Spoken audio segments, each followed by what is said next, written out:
X-Men 97 acabou, estamos todos aqui muito felizes com o resultado final, mas fica aquela pergunta: será que as animações são melhores do que os live actions?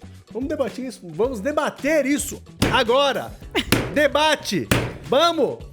A gente não estaria nessa discussão, nessa conversa, se o live action, especialmente a produção do cinema em massa e popular americano, não estivesse refém do realismo e, enfim, de toda essa questão aí de pós-produção e de como os efeitos visuais estão sendo precarizados e todas as pessoas envolvidas nesse processo todo aí estão no limite do burnout e tal.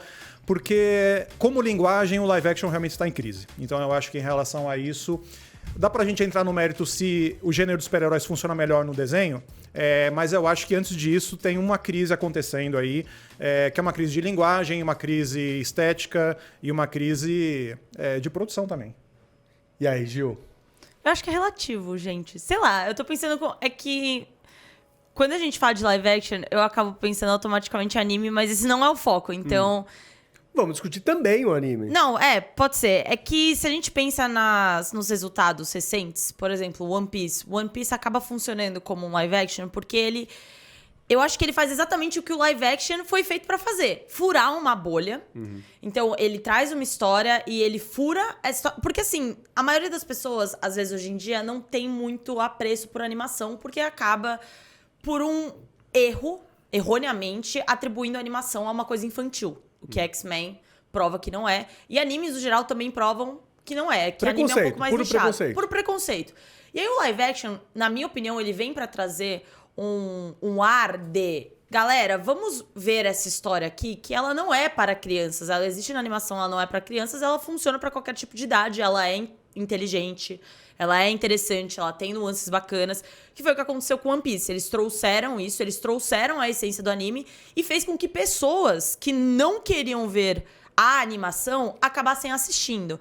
Então eu acho que o live action de One Piece ele é um bom exemplo de que o live action ele pode ser sim um produto que sirva pro propósito dele, que na minha opinião é mostrar que tem um produto lá que funciona, mas que as pessoas têm um preconceito e elas acabam assistindo e falando, puta, isso funciona. Os da Disney, eu acho que eles servem pra alcançar uma nova geração, talvez, mas que não funciona como a animação funcionava pra gente. Pelo menos na minha opinião, eles não funcionam tão bem. Concordo em partes, porque assim, eu acho que o One Piece ele funciona porque... São mais de 1000 episódios de One Piece. Uhum. Então, assim, dá um medo de você entrar. É a mesma coisa que eu tinha com o X-Men. Quando o X-Men 92 veio, né? O X-Men, a série animada veio, eu tinha medo, eu não sabia como entrar no universo de X-Men. Uhum. Então, aquilo serviu como um índice, uma versão resumida da história dos X-Men. Me ajudou muito a entrar no mundo dos quadrinhos dos X-Men. Que eu não lia. Tipo, eu tava acostumado a ler Batman, Homem-Aranha, mas eu não via a entrada pro mundo dos X-Men. Então, pra mim, essa animação é muito importante por causa disso. Eu acho que o live action de One Piece, ele funciona igual. Ele funciona como uma forma de resumir... ele resume ali quase uns 80 episódios de One Piece em 8, 10 episódios. Uhum. Então, por isso que ele funciona. Cowboy Bebop não funcionou. Não funcionou. Da mesma Netflix. Death Note não funcionou também. Depende, né, Hess? Quer dizer... Eu acho que funciona. Mas a moral da história, eu concordo com você, mas acho que a maioria das pessoas ainda não entra em One Piece mais por preconceito do que por preguiça dos episódios. Eu acho que boa parte das pessoas tem preconceito ainda com anime. A gente tá falando de um ponto de vista aí... da questão da adaptação. Vamos tratar aqui como linguagem antes de tudo, porque tem gente falando, os X-Men tá funcionando como desenho ou não funcionam como filme. Discordo. Então, dá pra gente discordar, mas basicamente é isso que depois do 97, é isso que estão falando, olha só, MCU tá quebrado, e aí aparece o X-Men 97 e tal, e parece que remediou tudo e veio pra salvar o mundo. Então, eu acho que antes da gente falar de adaptação e falar, putz, isso aqui é mais porta de entrada, isso aqui não é e tal, eu acho que a gente pode tratar como linguagem. Tem certas coisas aí, especialmente quando a gente for falar de animação que não funciona tão bem, como no caso do What If, a gente consegue entender aí quais são as limitações do live action, as limitações da animação. Eu acho que no caso do What If, você está tentando um pouquinho emular uma estética e uma coisa do live action, de você ter os rostos um pouco mais parecidos com um fotorrealismo e tal. Isso aproxima o desenho um pouco mais do live action. Eu acho que é mais interessante quando um formato ou uma linguagem, ela vai no limite do que pode ser feito ali, entendeu? Por exemplo, eu gosto muito do Shin Kamen Rider. Shin Kamen Rider é um filme que parece anime. Parece anime por uma questão da movimentação, do dinamismo das cenas de ação. Parece que é dinâmico como um desenho, só que é live action. E aí tem todas umas características de live action. Então eu acho que, tipo, se você leva a linguagem ao melhor do que a linguagem pode oferecer, aí ela funciona bem. E o cinema em live action, tipo, tá muito parado, entendeu? Tipo, pra você meio que contar histórias de filme de ação e tal, tipo, não tá dando conta. Você tem alguns casos que funcionam excepcionalmente. Godzilla Minus One é outro caso. Tô indo um pouquinho no cinema japonês, porque parece que o cinema japonês ele tá um pouco melhor estabelecido e formatado ali para conseguir fazer esses filmes com um tempo hábil, fazer esses filmes com uma linguagem que é mais próxima do que a gente espera, de uma coisa cinética, de uma coisa dinâmica e tal. E o cinema americano não. O cinema americano parece que tá ficando meio para trás. Então, em relação a isso, os desenhos, eles... também porque você tem mais tempo para fazer e tal. Tipo, pô, a gente vai falar de Aranhaverso. O Aranhaverso, ele tá 1000 anos à frente de linguagem Sim, do que o cinema certeza. americano hoje em dia. Então, acho que em relação a isso, é meio que, tipo, você tá conseguindo tirar o melhor dessa linguagem aqui. Então, eu acho que em alguns casos sim, em alguns casos não. Aranhaverso, o filme tira o melhor da linguagem. Mas essa questão da linguagem eu acho muito relativo também, porque eu acho que a linguagem ela tem que mais ou menos se adequar com a entrega. Então você comentou essa questão da linguagem do What If, dele ser um pouquinho mais real e talvez isso não extrair o melhor do que ela possa oferecer. Eu acho que a gente tem que observar o que ela quer oferecer, porque aí o meu contraponto é Love, Death and Robots. Love, Death and Robots tem acho que cerca de 10 episódios cada uma das temporadas, elas são feitas com estúdios diferentes. Então, cada episódio aborda uma linguagem diferente e eles funcionam. Então, tem alguns episódios que são extremamente abstratos, alguns episódios que eles pegam mais um 3D, assim, uma visão mais real das pessoas, e todos eles funcionam porque eles sabem o que eles querem entregar com a linguagem que eles querem oferecer. Então, eu acho que tem que pensar nisso. Qual é a história que eles querem entregar, qual é a forma que eles querem passar, porque no final do dia, essas linguagens diferentes, tanto a mais abstrata quanto a mais realista, elas acabam funcionando na animação. Só depende muito da mensagem que você quer passar. Então, eu acho que tem que observar isso. O What If, eu acho que não observou, e eu também acho que as histórias muitas vezes são meio fracas, elas perdem um pouco o foco do que elas querem passar ali. E é por isso que o What If não acabou sendo o sucesso que poderia ser. Diferente de um Love, Death and Robots, por exemplo, que é uma série da Netflix antológica maravilhosa, que tem uma série de animações que são diferentes entre si, mas que sabem muito bem o que elas querem entregar. E eu acho que X-Men 97 é um exemplo perfeito do que sabe o que quer entregar e sabe a animação que eles querem passar, então eles acertaram em tudo. Eles acertaram na história, eles acertaram na animação, eles acertaram no formato. Então eu acho que as pessoas... Quem tá produzindo precisa entender mais isso como um núcleo, entendeu? Como uma série de várias coisas que tem que ser entregues. Eu acho que antes de ser essa coisa, tipo, você está fazendo, você sabe o que você pretende fazer com isso. Acho que antes disso, parece que com a animação é permitido que você teste os limites da linguagem, que você vá além do que é estabelecido. Então, sei lá, todo mundo fala do episódio do Love, Death and Robots, que tem aquela coisa da sereia, dos samurais e tal, tipo, do cara que é encantado pela... Da Raposa de Nove Caudas. Exato, pela guerreira. Sim. E aí você tem um episódio que realmente parece que ele está sondando quais são os limites em relação à cor, em relação à iluminação, Sim. em relação à estética. E o cinema ele ficou para trás em relação a isso, né? Verdade. Tipo, no começo dos anos 2000, que era a virada do analógico do filme para o digital, você teve um momento em que o cinema era super saturado. Os primeiros filmes do Inhárritu, Cidade de Deus, Amor à Flor da Pele. Você tinha filmes que estavam sondando os limites da coloração no cinema. Porque, afinal de contas, era o começo do digital, então o céu era o limite. Star Wars mesmo. O próprio Star Wars, exatamente. Se você pegar Ataque dos Clones, é um filme que... Beleza, ele tá numa migração ali de tecnologia, mas, cara, ele tá fazendo o máximo possível em relação a sondar os limites da tecnologia. Então, em relação a isso, tipo, é um filme muito corajoso até. Só que a gente agora se acomodou por 1000 questões. A indústria se acomodou nos padrões de coloração, a indústria se acomodou porque precisa entregar filmes num certo tempo. Tipo, animação não. Animação, se o cara ficar 10 anos fazendo, é o período que ele tem pra fazer, entendeu? Você pega um desenho japonês, demora pra fazer. Então, tipo, em relação a isso, eu acho que o cinema, por uma questão industrial, por uma questão de acomodação mesmo, assim, sabe? Tipo, ele ficou para trás. E é na animação hoje que parece que o formato do audiovisual, assim, ele tá meio que... tem mais chance de crescer, mais espaço de crescer. O lance da arte pela arte e a arte como produto. Né? Sim. Tipo, o cinema... Não, mas sempre é produto, né? Mas assim, o cinema, eu acho que me parece que a cobrança Até pela forma como ele é monetizado, né? Tipo, você vai ao cinema, você cobra bilheteria. Então, tem essa cobrança imediata. As animações, como muitas delas não vão para o cinema, né? Elas estão no streaming, estão na TV, é uma cobrança diferente. Então, assim, tem também mais tempo para você desenvolver aquilo como produto e você consegue criar mais. Você consegue ter uma forma de realmente desenvolver uma história. O X-Men mesmo, 97, quanto tempo já que isso daí tá pronto? Né? Tipo, a gente fala disso, cara, desde 2020, 2021. Né? E no caso do X-Men 97, tem muita coisa de uma linguagem de anime que ele tá emulando ali. Então, tipo, eu acho que isso tem uma familiaridade pra quem tá assistindo. Se você for pegar o traço, tipo, ele nem é tão foda assim, sabe? Tipo, ele é muito o desenho do batidão, o desenho pra você entregar e assistir toda semana. Ele serve o propósito, entendeu? Ele serve o história que propósito. tá sendo contada. Tipo, A história tá sendo contada. Eles conseguiram criar uma história que é relevante pros X-Men, ela é relevante para as pessoas que acompanhavam a série em 92 e hoje estão redescobrindo esse desenho, ou pessoas novas que estão entrando nesse universo. É um monte de coisas que ela é atual ao mesmo tempo, tá falando de inteligência artificial, tá falando do Capitólio, dia 6 de janeiro, sabe? Um monte de coisa que fica ali no subtexto que faz ela ser importante hoje.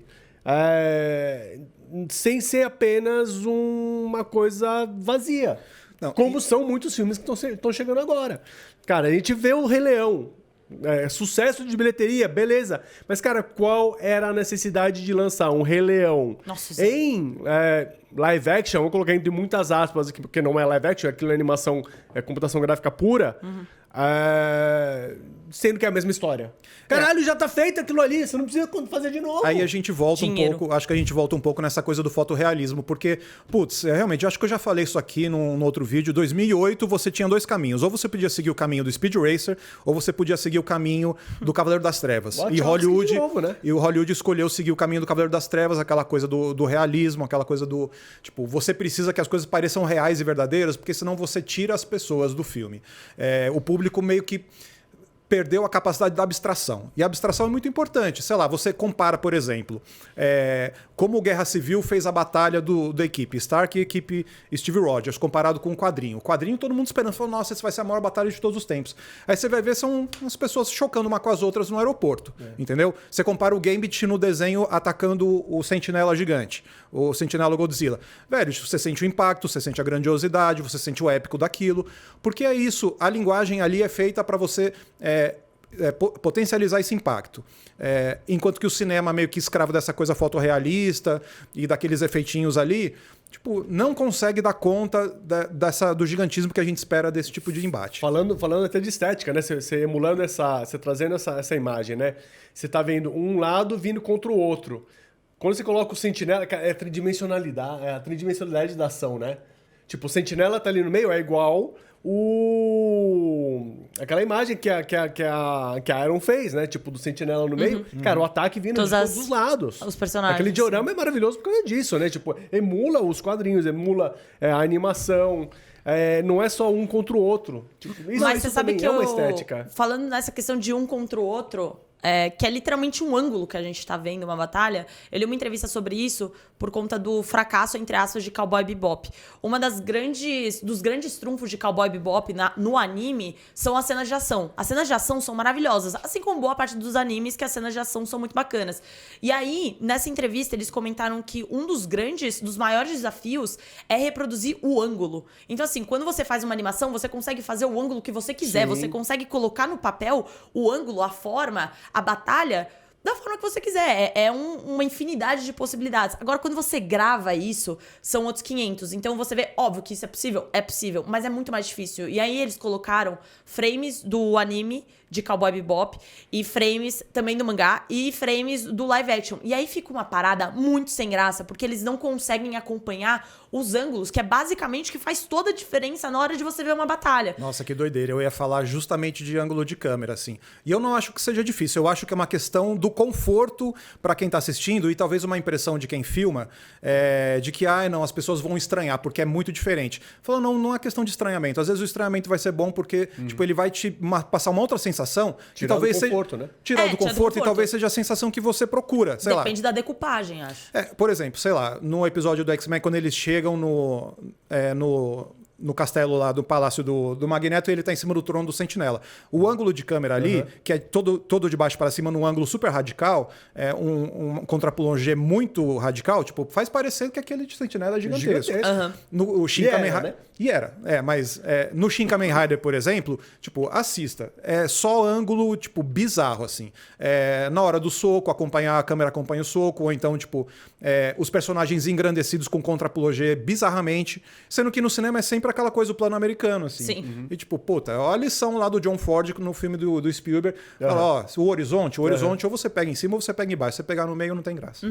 E aí o cinema americano só tá filmando no meio. Então, em relação a isso, não tem como você tornar as coisas grandiosas. Mas acho que no final do dia é uma coisa que a gente tem que colocar e analisar, porque depende muito. Então, acho que as pessoas também têm memória meio fraca. Tá todo mundo muito feliz com X-Men 97, etc e tal. Aí todo mundo fica, melhor adaptação dos mutantes. Acho que com certeza sim, mas a gente não pode esquecer também que os 2 primeiros filmes de X-Men, live action, foram um sucesso. Sim. Então eu acho que é uma parada de a gente pegar e analisar. O Death Note, o live action, eu entendo que algumas pessoas tenham gostado, pra mim foi um fracasso. Então, aí chega o One Piece, o live action foi muito bom. Live actions no geral da Disney. Cruella, que foi... A gente até tava conversando antes de gravar. Ótimo. Eu acho o máximo. Também porque não é aquela parada de replicar exatamente o que já existe. Rei Leão, na minha opinião, tosco. Então, eu acho que é muito difícil a gente colocar na mesa e falar, não, animações são melhores, live actions são melhores. Eu acho que é uma questão da gente colocar na mesa e estudar, cada caso é um caso. Isso. É produto a produto. A minha tendência é gostar mais de live action, porque eu acho mais próximo da gente, assim. Tipo, e eu tenho dificuldade, às vezes, de entrar num desenho porque, sei lá, tipo, é outra linguagem e tal. Então, eu acho que o ideal seria, num mundo perfeito, assim, seria, tipo, o live action ter tempo e ter disposição, realmente, para você fazer algo ali que abraça a abstração e tal. E você for fazer computação gráfica, não só porque a computação gráfica ela pode ser fotorrealista, mas porque você tem realmente todo o potencial do mundo para você fazer o que você quiser com computação gráfica. E parece que é só na animação que isso se permite. Então, tipo, para mim o ideal seria você criar coisas e torná-las mais reais, mas não fotorrealista. O real e o fotorrealista são coisas diferentes. Então, tipo, tornar aquilo mais palpável, tornar aquilo mais grandioso também, mais verdadeiro. Ou mais fantasioso. Ou mais fantasioso, exato. O que tá faltando é o fantasioso, entendeu? Tipo, você sondar os limites da linguagem mesmo, assim. Então, tipo, a gente fala isso aqui porque a gente assiste filme todo dia e tal, e a gente tá aqui, eu tô há 20 anos no Omelete falando sobre os filmes, aí chega uma hora que você meio que fala, puta, já falei tudo que eu podia falar sobre isso, entendeu? Eu gostaria de ser desafiado por esses filmes em termos de linguagem, em termos, sabe, tipo, pega um filme mega colorido, às vezes eu acho chato. Green Knight é um filme que sonda os limites da linguagem. Mas aí, sei lá, eu acho meio over the top, assim, tipo, meio exagerado. Fala, tudo bem, faz parte, entendeu? Mas eu acho que você buscar a verdade, buscar, tipo, novas linguagens e tal, pra mim é o ideal. Assim. Tudo em todo lugar ao mesmo tempo. Sim, eu ia exato. dar esse exemplo, mas você não gosta de tudo em todo lugar ao mesmo tempo. Gosto, não gosto. Enfim, acho o filme super cafona, mas, tipo, beleza, faz parte. mas ele explora. Explora. Acho que como a gente estava falando, vai de caso a caso. Vamos pegar produto por produto.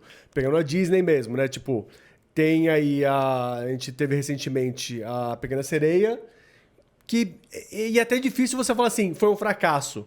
Porque o pessoal rolou um boicote, a galera não foi assistir no cinema, então ele foi... coloca ali o selo de fracasso. Só que quando chega no streaming, foi uma das coisas mais assistidas na Disney. Não, e merchan também. As pessoas não pensam nisso, né? Não é só bilheteria que faz o filme. Tem merchan, enfim, a gente tá saindo um pouco do assunto. Mas acho que Pequena Sereia é um grande exemplo de... Precisava? Não sei se precisava. Acho que novamente toda a releitura. Curiosamente foi boicotado pelo fato que não faz nenhum sentido, porque a atriz é o que salva o filme, na minha mais sincera opinião. Ela é a que mais brilha lá. Mas é isso. Esses filmes que são a releitura 100% da parada, eu acho meio cansados. Os que trazem uma abordagem que talvez seja nova, o que pode ser o caso do Mufasa, não gosto do live action de Rei Leão, mas o que pode ser o caso do Mufasa, o que foi o caso de Cruella, eu ainda gosto de ter as minhas expectativas aí. Eu acho que quando você fala, já vou me encerrar aqui, mas quando você fala sobre as coisas que deram certo no streaming, é isso, o streaming às vezes ele tá convidando ao conforto. Sim. E você assistir as coisas sem você você tá jantando, às vezes você não quer, tipo, ser desafiado por um Death Love and Robots e quando você tá comendo, entendeu? Tipo, os episódios que a gente falou dessa antologia, na hora que você senta e fala, não, vou sentar e vou assistir. É diferente de você ligar a televisão e tá passando um remake, alguma coisa da Disney em live action que é fácil de ver. Ah, não, com certeza. Eu falei do Green Knight, que eu não curto e tal, mas o David Lowery, ele tinha feito antes o Meu Amigo Dragão, que vai um live action ótimo de uma animação velha da Disney. E tipo, porque aí, nesse caso, eu acho que tem um estudo de cor, tem um estudo de fotografia que é diferente, você emular um tipo de fantasia no live action. Então vejam esse filme, se não viram, porque esse filme é muito massa. E Arcane também, Arcane é um bom, exemplo também. Mas é isso, diga aí nos comentários se você acha que essa discussão faz sentido, não faz sentido, se você prefere desenhinho ou se você prefere filme de hominho no live action. Conta aí pra gente, essa discussão é massa.